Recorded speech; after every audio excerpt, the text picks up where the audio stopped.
अस्सलाम वालेकुम। आज हम ऑक्सफोर्ड रीडिंग सर्कल बुक 4 की एक पोएम है पेपर बोट्स, उसको समझेंगे, जो कि रविंद्रनाथ टैगोर की लिखी हुई है। तो थोड़ा सा जान लेते हैं इन साहब के बारे में कि ये कौन थे।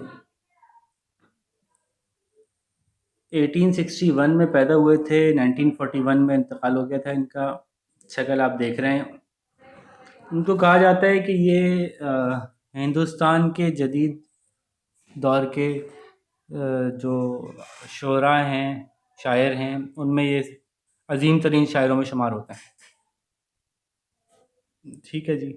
दुनिया में जब तक ये ज़िंदा थे तब तक दुनिया में इनका बड़ा नाम था, बहुत चर्चा था, बहुत इनकी डिमांड थी। पूरी दुनिया में इनको लोग अपनी तरफ अपने पास बुलाते थे। बड़े बड़े लोग इनसे मिला करते थे और इनको इनवाइट किया करते थे कि आप हमारे यहाँ आके कुछ लेक्चर्स दें और कुछ सिखाएं बच्चों को। और इनका एक काम इन्होंने कुछ किया, कुछ पोएम्स लिखी, कुछ कोई किताबें लिखी, कुछ ड्रामे लिखे, कुछ कहानियाँ लिखी। तो इनको जो है वो नोबेल प्राइज़ भी मिला लिटरेचर का। और कहा जाता है कि बच्चों की कहानियाँ, बच्चों की नज़में लिखते वक्त ये कुछ विलियम वर्ड्सवर्थ की तरह जो है वो थोड़ा सा इनका मिलान है कि बच्चों की एक स्पिरिचुअल और एक मैजिकल साइड इनको बहुत नज़र आती है। तो ये पोएम भी देखें तो एक बच्चे के बारे में ही है और समझने की कोशिश करते हैं, देखें क्या कहना चाह रहे हैं। तो day by day I float my paper boats one by one down the running stream. रोज़ाना ऐसा होता है कि मैं जब बारिश हो रही होती है या फिर कहीं दरिया कहीं बह रहा है तो दरिया के पास या कोई नदी या कोई नाला ऐसा बह रहा है जहाँ पानी बह रहा है, उसके पास मौजूद है। तो ये एग्जैक्टली क्लियर नहीं है कि बच्चा एग्जैक्टली है कहाँ, लेकिन जहाँ भी है वहाँ पे पानी बह रहा है। तो वहाँ वो रोज़ाना एक एक करके पेपर बोट्स को छोड़ता है। तो पेपर बोट्स, कागज़ की कश्तियाँ बना बना के छोड़ना बच्चों का शौक़ होता है। और ख़ास तौर पे पुराने ज़मानों में ना नालियाँ जो मोहल्लों में होती थी वो ओपन होती थी। आजकल हमारे यहाँ लाइन्स जो है सारी अंडरग्राउंड चली गई हैं। पुराने ज़माने में नालियाँ ओपन होती थी, गली के कोने कोने से चल रही होती थी और बहुत बड़ी बड़ी नहीं होती थी कि उसमें गिर जाए।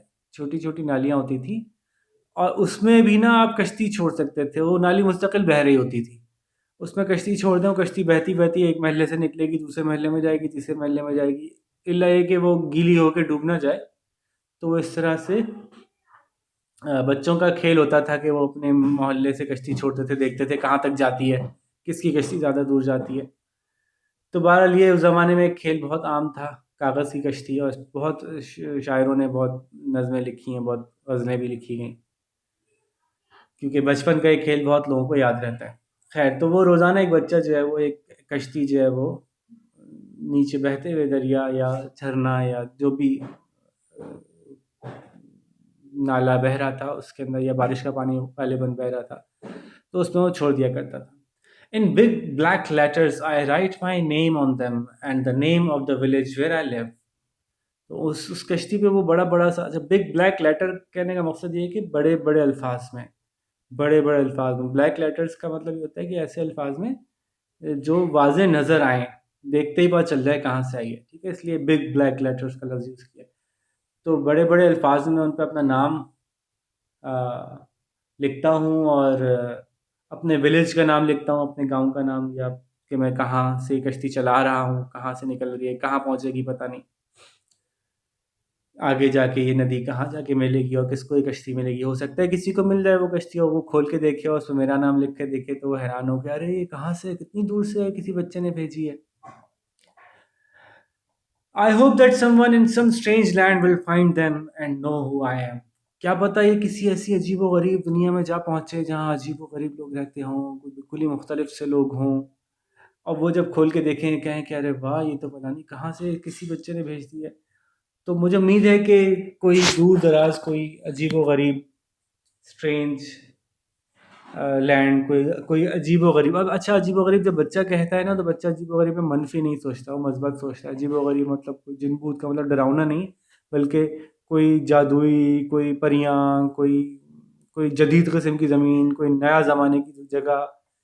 तो बहरहाल तो वो इमेजिन कर रहा है बच्चा, क्या पता किसी ऐसी जगह जा पहुँचे मेरी कश्ती और उनको पता चल जाए, and know who I am, और वो जाने कि मैं कौन हूँ। I load my little boats with shiuli flowers, I load my little boats with shuli flower from our garden and hope that these blooms of the dawn will be carried safely to the land in the night. और मैं अपनी कश्ती में भर देता हूँ शूली के फूल, load मतलब भर देता हूँ शूली के फूल जो मेरे बाग में उगे होते हैं, और उम्मीद करता हूँ कि ये जो सुबह की खिले हुए फूल हैं, ब्लूम का मतलब खिलना, ये जो फूल सुबह सुबह खिले हैं वो बड़ी महफूज रहेंगे और महफूज ही हालत में इसी तरह से महकते हुए ही जाएंगे रात तक, किसी ऐसी दुनिया में जहाँ मैं इमेजिन कर रहा हूँ कि बड़ी ज़बरदस्त सी जगह है। तो किसी रात तक वो इस रात तक वो पहुँच जाएंगे और महकते रहेंगे और फ्रेश ही रहेंगे, ये उम्मीद है। तो एंड होप, मैं उम्मीद करता हूँ कि ये जो सुबह सुबह के खिले हुए फूल हैं, ये बड़ी महफूज रहते हुए इसी तरह महकते हुए रहते हुए चले जाएंगे उस जगह तक जहाँ तक कि इनको पहुँचना है, जहाँ तक मेरी कश्ती ने इनको लेके जाना है। वो कोई अजीब सी जगह, ज़बरदस्त सी जगह, वो कोई परियों का देश जहाँ पे कि ये कश्ती मेरी जाएगी, और वहाँ रात हो रही होगी, लेकिन रात भी जो है वो पुररौनक रात होगी, कुछ ऐसा ऐसा महसूस हो रहा है कि पुररौनक रात होगी और लोग रात में भी उसको देख के कहेंगे अरे वाह, ये कश्ती कहाँ से आई, इतनी महकती हुई कश्ती। अच्छा, शूली जो है वो जैस्मिन को कहते हैं, ठीक है, महकते हुए फूल होते हैं। इंडिया से रविंद्रनाथ टैगोर का ताल्लुक़ है। इंडिया में ये मजहबी तौर पे भी बड़े अहम माने जाते हैं, उनकी मुख्तलिफ रसूमात में, मंदिर वगैरह में ये फूल बड़े अहम माने जाते हैं। उनके यहाँ मजहबी तौर पे उसको बड़ा अच्छा फूल समझा जाता है, या कीमती फूल समझा जाता है, या उनके अल्फाज में बोले तो पवित्र।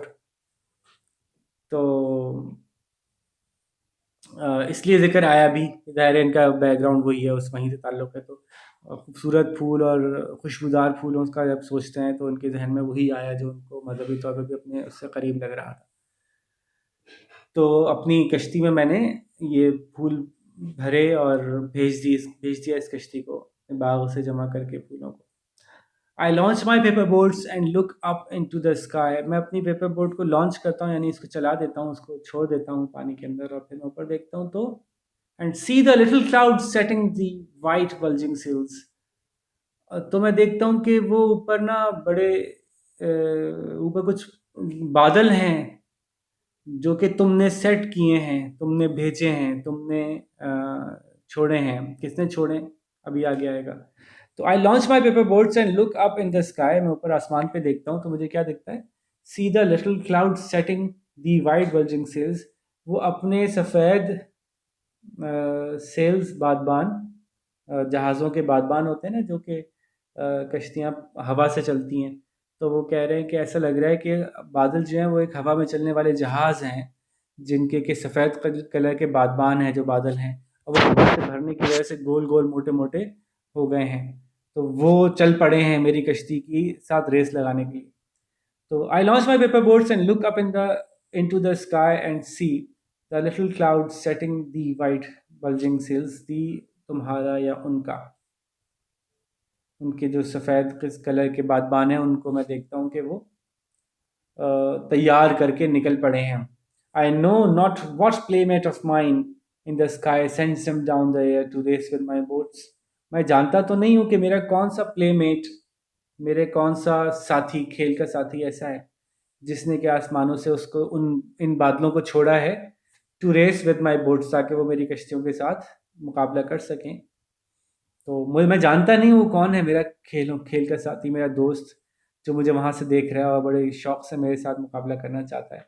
लेकिन मुझे इमेजिन करके बड़ा मज़ा आता है कि कोई और भी है। देखिए, आप गौर करें कि इससे पहले ही मैंने एक पोएम में बात की थी कि जो लोग ज़्यादा इमेजिनेटिव होते हैं वो बहुत दफ़ा तन्हाई में रहते हैं, और जो तन्हाई में रहते हैं ना, उनकी इमेजिनेशन में कोई एक उनका साथी, कोई दोस्त, कोई होता है जो एक्चुअली होता नहीं है, लेकिन वो उसको इमेजिन करते हैं कि वो वहाँ है और वो उससे बात कर सकते हैं, वो उनकी बात समझ सकता है।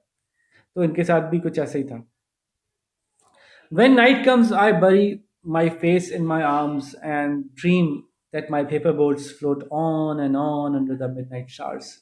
और जब रात आती है तो मैं अपना चेहरा बरी का मतलब तो होता है दफना देना, तो लेकिन यहाँ पे ज़ाहिर है अपने हाथों में अपना चेहरा रख देता हूँ। सोने के लिए लेटते हैं ना, उल्टे लेटे हैं और अपने हाथ ऐसे फोल्ड करके रखे हुए हैं और अपना मुंह हाथों में रखा हुआ है।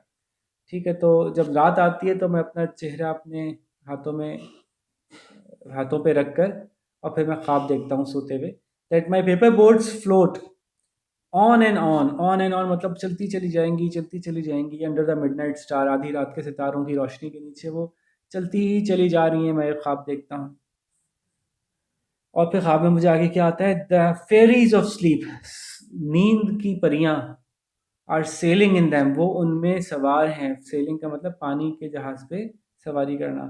नींद की जो परियां हैं वो मेरे मेरे इन कश्तियों पे सवार हैं और सफ़र कर रही हैं। And the lading is their baskets full of dreams, the fairies of sleep are sailing in them, जो नींद की परियां हैं वो उसमें सवार हैं। और एंड द लेडिंग इंस, लेडिंग कहते हैं सामान सवार करने को ना, पानी के जहाज पे सामान जब आप सवार करते हैं उसको लेडिंग कहते हैं।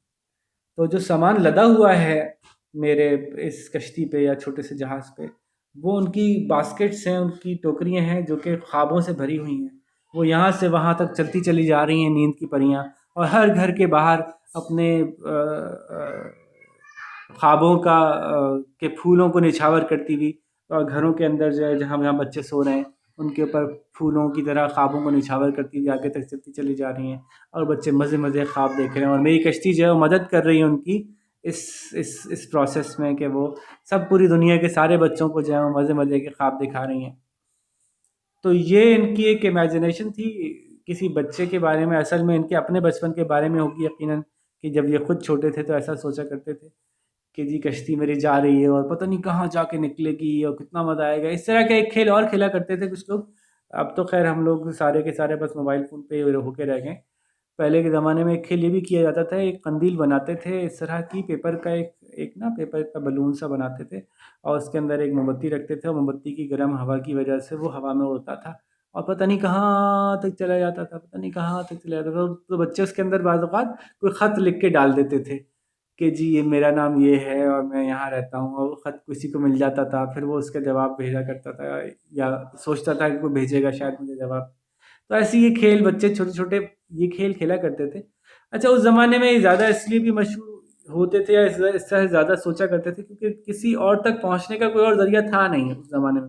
टेलीफ़ोन थे नहीं इस तरह से आसानी से मौजूद किसी के लिए। ख़तूत का सिलसिला बहुत बहुत तवील वक़्त लेता था, खुद किसी सफ़र पे जाना बहुत वक़्त लेता था, हवाई जहाज़ मौजूद नहीं, पैदल के सफ़र या ट्रेनों के, चलें ट्रेन ईजाद हो गई थी तो ट्रेन का सफ़र, तो बड़ा वक़्त लगता था एक इंसान का दूसरे इंसान के मिलने में, बहुत टाइम लगता था। तो अपने से दूर की दुनिया अक्सर लोगों ने नहीं देखी होती थी। अपना गाँव, अपने शहर से आगे की दुनिया अक्सर लोगों ने नहीं देखी होती थी। तो वो शहरों के पार, वो समंदर के पार क्या है किसी को कुछ पता नहीं होता था।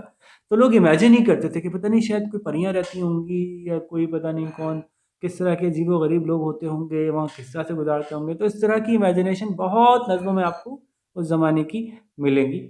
और इसी तरह की भी इमेजिनेशन इनकी है कि क्या पता वहाँ क्या हो, और एक एक तजस्सुस है इनके अंदर कि वो मैं काश किसी तरह से वहाँ तक पहुँच सकूँ और देखूँ कि मेरी रीच से बाहर, मेरी पहुँच से बाहर जो दुनिया है वहाँ कैसी होती होगी पता नहीं। ठीक है जी, तो होपफुली समझ में आ गई होगी। एक्सरसाइज़ की आसान है, आप करने की कोशिश कर लीजिएगा। अगर कोई मसला हो तो मुझसे आप डायरेक्टली डिस्कस कर लीजिएगा, मज़ीद आपको समझा दूँगा।